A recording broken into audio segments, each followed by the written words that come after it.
Fantastic. Well, welcome to the Master Your Exit live show, powered by The Big Exit. I'm Graham. Today, Lynn is playing a backseat role, and I'll be your host today. On this Master Your Exit live show, we'll bring some practical insights, expert interviews, and tools to help small business owners like you prepare for your big exit. This show is live every Tuesday at 8 p.m. PST, so that's Los Angeles time, 11 a.m. New York time, 3 p.m. in London, 4 p.m. in Brussels. We try to keep each show quite short and simple, 30 minutes max. So if you're tuning in on our YouTube or LinkedIn channel, welcome. If you've joined us live here in our virtual Zoom studio, awesome. You can drop all your exit-related questions in the studio chat, and we'll answer them live on the show today. If you're catching this episode a little bit later, you can find more episodes of the show on our website at www.thebigexit.co, Master Your Exit shows, or you can listen to the audio version on your favorite podcast platform. So on today's show, we're diving into an interview, and we're really honored to have Yasmin Vanterkom, who turned Effluence from a modest startup into a multi-million-dollar company. I hope I got the accent right. I am in South Africa, so my Afrikaans probably passes for like a beginner version of Flemish or Dutch. But Yasmin, welcome, and it's such a privilege to have you here today. Thank you. I'm very happy to be here. And it was great, the accent. Well, fantastic. So, Yasmin, I'll give a little bit of a background and then we're going to dive into some questions. So, I guess you never imagined selling Effluence, which was a business you started 6 years ago. And in the early days, you just had 15,000 euros in revenue in the sort of first 6 months. And within a few years, you grew that rapidly to almost 3 million euros in revenue, employing 25 people, operating in 3 offices in 2 countries. And your personal life was flourishing. You had just got married. You've got 2 kids who are now a little bit older.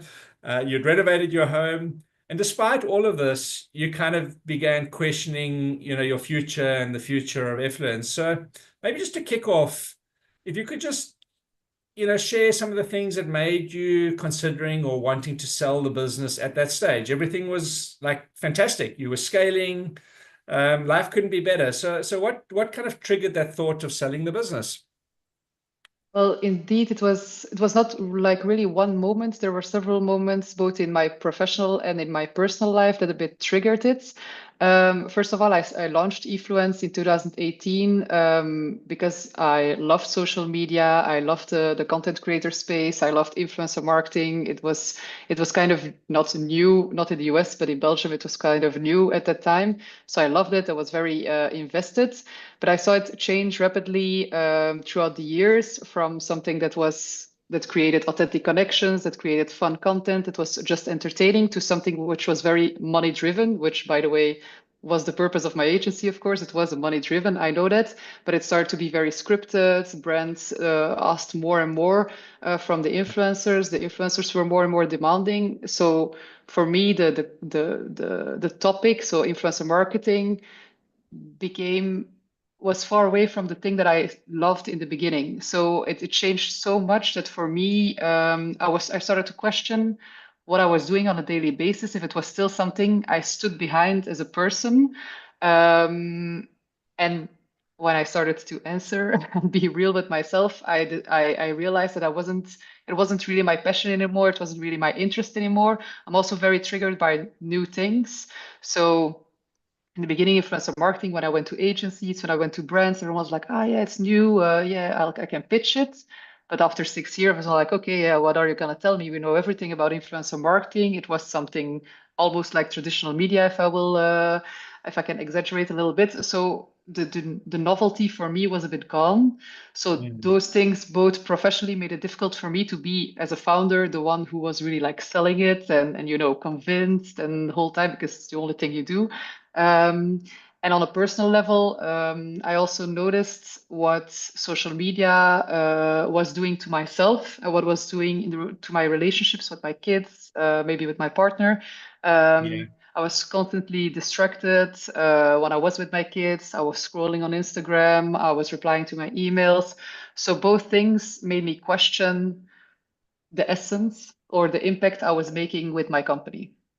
Yeah, I mean, that's fascinating. I mean, you're talking about things that actually had nothing to do with money, really. I mean, we all start businesses to have an impact, but also hopefully to, get rich while we're doing that, or at least have a good life while doing that. But it's interesting. The triggers for you wasn't about that. It was about a change that had happened.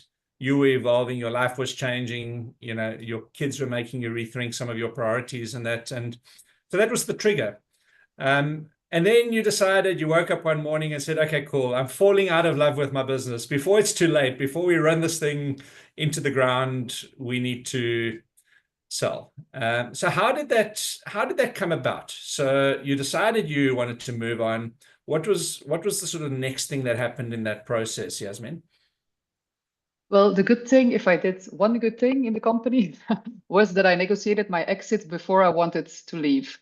So Mm. I started the company myself in 2018, but in 2021, just after COVID, I attracted an investor, which was a big media group in Belgium and France. And during the negotiations for the capital increase, I also negotiated my exit. There were a lot of terms, but I mean the formulation, the calculation, I'm sorry, was clear on what the value of Yeah. my shares would be. And that was all before I even thought about selling. We had some, let's say, limitations that I could only leave after 6 or 7 years. They could not push me out for 15 years, stuff like that. Yeah. But then on the day that, as you said, I decided that it's enough. For me, the exit plan was almost ready, except that I didn't do my 6 years. I did 4, I think.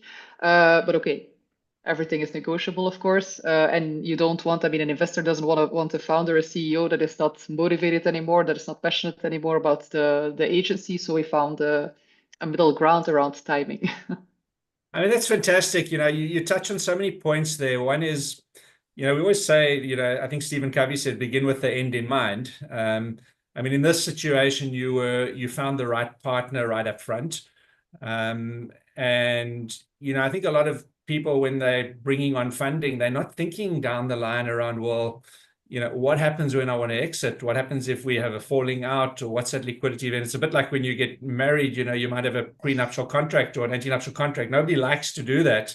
But if you do that well up front, when that, if there is well, in this case, it's a positive story, not a negative story, but, at least you prepared. So I think there's such a powerful lesson in that, is have that end in mind and negotiate upfront for that exit. So it made it easy for you. And not every founder, I guess, has that luxury. And they only No. realize too late that they get that wrong. And it also sounds like you were dealing with a party or shareholder who had your best interests at heart. So it's kind of rewinding back to that point, but how did you actually decide on the value of the business? So yes, it was, agreed in the contract up front. But even at that point, how did you think about what a sensible value might be in 6 years' time or 15 years' time? What was the process that you went through? Yeah, so there were actually, let's say, two valuations. There was one for the capital increase. It was very difficult because, I mean, I was 3 years into it. It's an agency, so there's no real product. There's no real, let's say, value. There was a problem Yeah. of me as a only founder, so there was no co-founders. They were very reluctant about that because what if I got ill? I just got married, so they knew that kids were coming. What if I completely changed my mind after kids were there, and I was just like, I don't want to do it anymore. So they were very reluctant at that part, but that evaluation there was based on the limited numbers we had before and the business plan I made for the 3 years after that. So I pushed a bit the business plan, and the valuation went a bit up, but the valuation of my shares was different. It was done via a formula based on the EBITDA of the 2 past years that I would sell. So, for example, I sold a part in 2024. So my cut was based on 23 and 22. and on a Okay. multiplicator of the shared of the average of the EBITDA of those years. Yeah.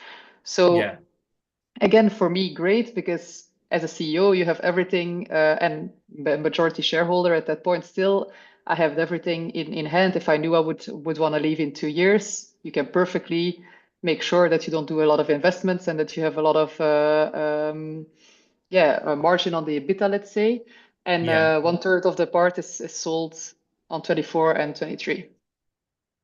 Fantastic. So I mean, it's always great when you can lock that down. And we always talk when people are doing valuations or shareholder agreements is agree that methodology upfront. Even if the exact number's not there, agree the methodology. In your case, you were in the marketing and the advertising space, and there are fairly common multiples that get used on the EBITDA. So I guess those were within range.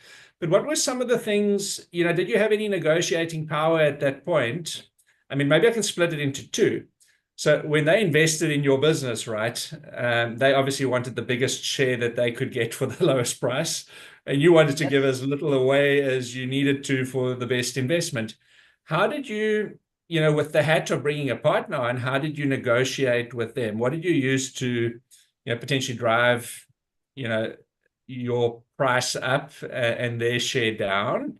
That's question one. And question number two, on the sort of EBITDA multiple for your exit, was there any negotiation there? Or was this just like, this is industry standard, this is the formula, hit these targets, and you get your exit number? Maybe if you can answer those two questions, Yasmin.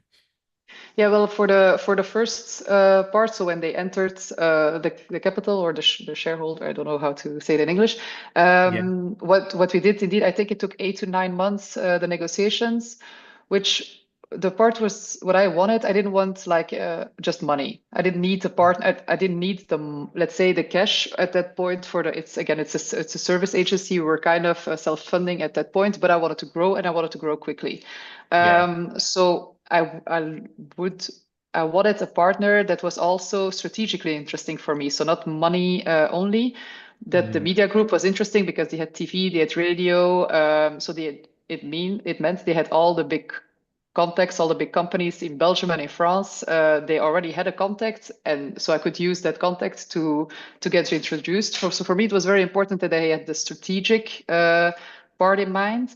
So I did two parts in the contract. It was the capital increase as well, but also it was contracted how many leads they had to give me, how much money they had to enter to Effluence, let's say, guaranteed per month for me. So it was two ways. It was the capital, but it was also the revenue that we will get from them as an investor. And the second part, so the capital, indeed, first of all, they wanted to be majority shareholder. They told me they invest in a lot of small companies. If it works out, they take on the company. If it doesn't work out, they exit or Yeah. they leave it to die. Yeah. And so they were reluctant about me being alone. That was one of their main comments about not wanting to invest too much. And the second one was, yeah, it's only three years. It's a service. It's difficult to give a lot of money. Again, because I was in a position like I don't really need you now, or I don't need you in 3 months or 6 months. It's a position that gives you a bit of comfort. That's why I wanted to search for a shareholder at that point, because I didn't need it. If you start Yeah. looking now because you need it now, then you're not in a great position for negotiations. So at a Yeah. certain point, I also told them like, okay, it's not going to work out. You want majority, I don't want to give it. So let's stop the discussions because it's not going to work.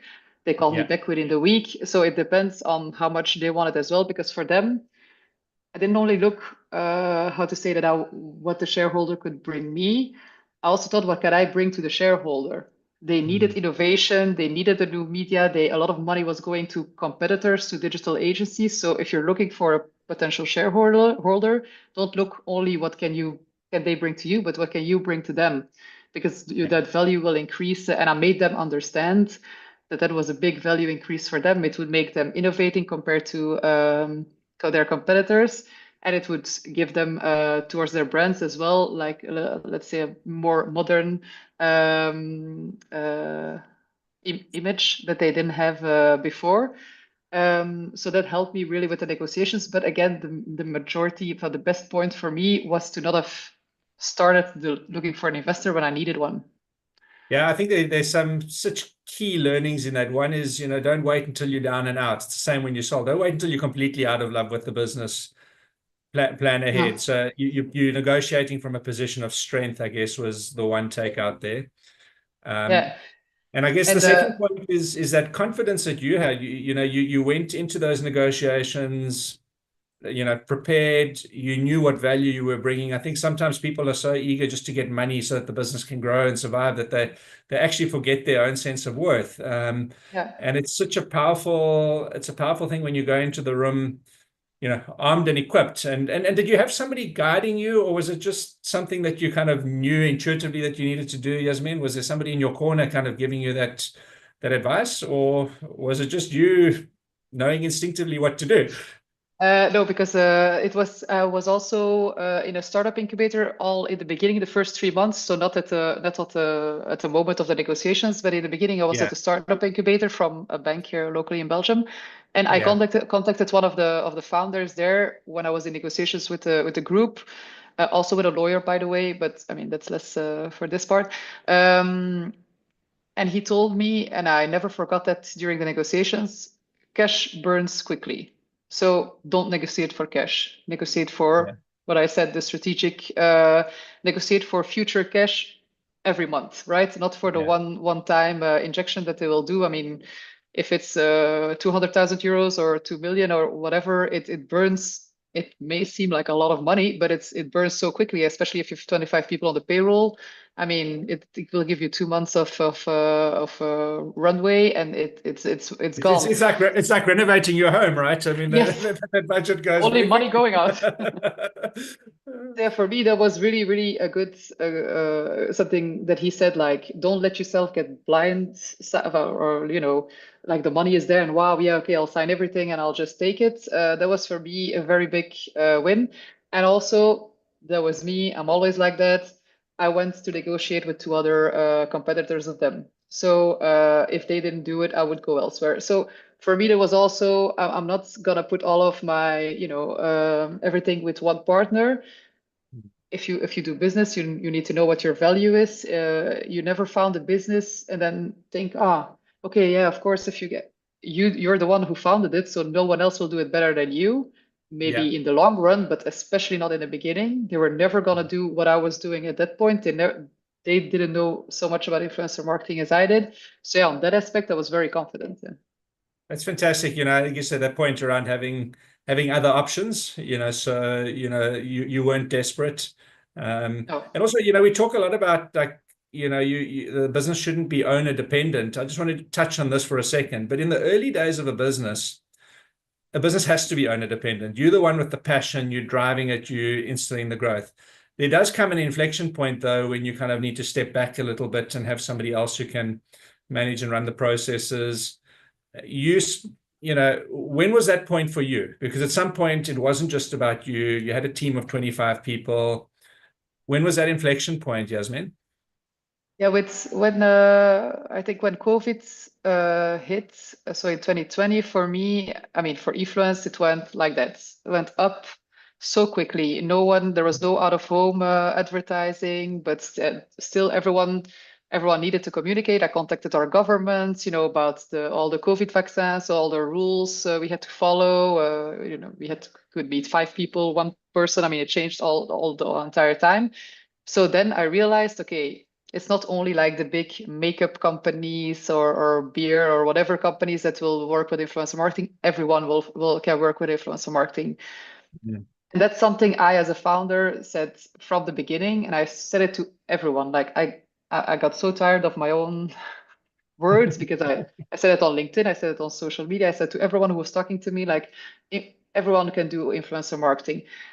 And at a certain point, indeed, I got really tired of my own shit about hearing myself. I don't know if I can say those words. Deep. And sorry.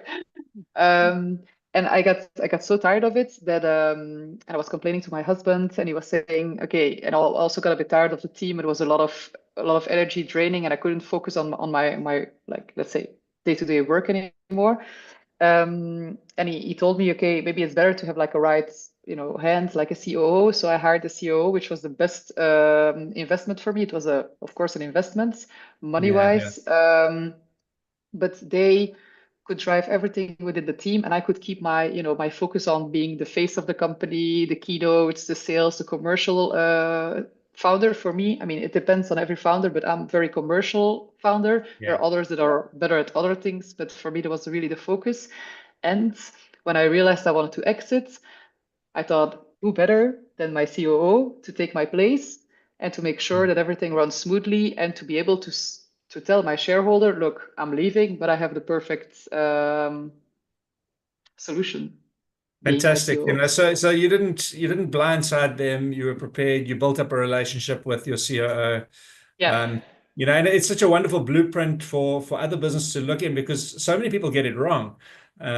So it's wonderful just chatting to you and hearing, the success story. I mean, irrespective of the numbers, just how everything from day one, you had that end in mind. You negotiated well. You had obviously a partner and a shareholder who was open to negotiations, but they were certainly no pushover. And then even once Oh, that had happened, you then I can see you probably the conversation is probably tougher than you're letting on. But I yeah, want to just kind of move on. You've got a few minutes left, and we spoke about the preparation and the sale, and I just want to talk a little bit about. So you sold the business, okay, and you woke up the next morning in the same bed in the same house and all of those sorts of things. Can you just share a little bit about, those first few months after you sold, and then kind of where you're at now, what you're doing now, and then we can wrap up. Lynn, I don't know if there's any questions that have come through, but yeah, let's end with that as the last question. yeah. For me, when I told him, first of all, it was a sense of relief, because, of course, it was like a year and a half that I was thinking like at my COO. So he knew that I wanted to leave. I told him like, look, I'm gonna go. I'm gonna propose you as the CEO. He was very excited about it, so everything was fine. I first told him I will do it in 25. Then I told him like I can't do it anymore. I'm gonna do it in 24. So it's got a bit speeded up. If I have something in mind, it has to, happen. So I told him in January 24. First relief, then a sort of negotiations, because of course I wanted to leave in March, and they were like, "What are you what are you talking about? This is not gonna happen." So I had to do full time July, and then in July we could announce it and then publicly, let's say, and then until end of December 24, so fairly recent, I would stay on one day per week to just see if there were like big issues with clients I brought on or something like that. Yeah, So first, a lot of relief. After like 2 or 3 months, March, April last year, complete stress. What did I do? Why did I leave? Was a company I founded. Got a lot of money from it. I mean, even when not the exit, but on a monthly basis, bonuses. I didn't have yeah, to work 80 hours per week. Everything went very smooth. So a lot of stress. And what am I going to do? Because I sold before I knew what I was going to do afterwards. So a lot of stress. And then I kind of saw where I wanted to go. Also, the book released in September last year, and a podcast, and it made me all think like where I want to go. It was a bit of focus on mental health, but also like as I said in the beginning, I wasn't as focused anymore or as passionate anymore about social media. Even it became a bit the other way around. So now I founded a company which name is Quiet, which has a platform and physical product to help people deconnect and be less addicted to their screens. So I'm really like a 180 degrees, which will which so which will launch in June, September. But as a lot of people say, I don't know the saying in English, but like you have 12 years of getting everyone addicted, and now I'm ready to help everyone get get free I from their suppose. screens. So basically, your previous business set up your next business. I mean, that was some real forward Exactly. thinking. But no, fantastic. As I say, I think as an entrepreneur, you're an entrepreneur at heart, and you can never stop that sort of creative problem solving process. So I see this so often is you didn't go and sit on a beach somewhere. I mean, maybe you did for a week or two, and then you were probably Yeah. bored. But Uh, And you've I got two did. young kids keeping you very busy, so I'm sure that's also that's also takes up a lot of your time. But Yasmin, it's been wonderful chatting to you. I think there's just so many lessons in this show or this podcast for aspiring entrepreneurs, and just thank you for being real and sharing openly. And it's not about the numbers, it's not about the money. I think we spoke about that once. It's about that thought process. So thank you so much for being here. Any closing thoughts for the listeners? First of all, thank you for inviting me. And for me, a big lesson I learned during eFluence is if you don't create the opportunities, or if you don't take the chances, if you don't create your own story, no one else will do it for you. I think a lot of people will sit and wait and hope for, I don't know what to happen. But I think we have a lot more ourselves in control than we think we have. For me, it's really like take the risk and follow whatever is your dream. Fantastic. Well, that's a wrap for this week's episode of the Master Your Exit Live show. Thanks for joining us today. I hope you're leaving with some incredible insights to help you prepare for your exit. Remember, you can catch the replay of this episode and all other episodes on our website at www.thebigexit.co, Master Your Exit shows, or listen to the audio version on your favorite podcast platform. Now, we'd love to hear from you. Send in your exit questions before next week's show, or by heading over to thebigexit.co, Master Your Exit sign up. You can sign up there. You can send us any questions. If you want to be interviewed or you've got any recommendations for interviews, leave it there and we can think about having that on a future episode. We'll be back again next Tuesday at 8 a.m. PST, 11 a.m. EST, New York time, 3 p.m. GMT, and 4 p.m. CET. I've got some practice to do before I can wax that off like Lynn does, with more expert tips, expert interviews, and tools to help you master your exit. Until then, keep building, keep preparing, and we'll see you again next week.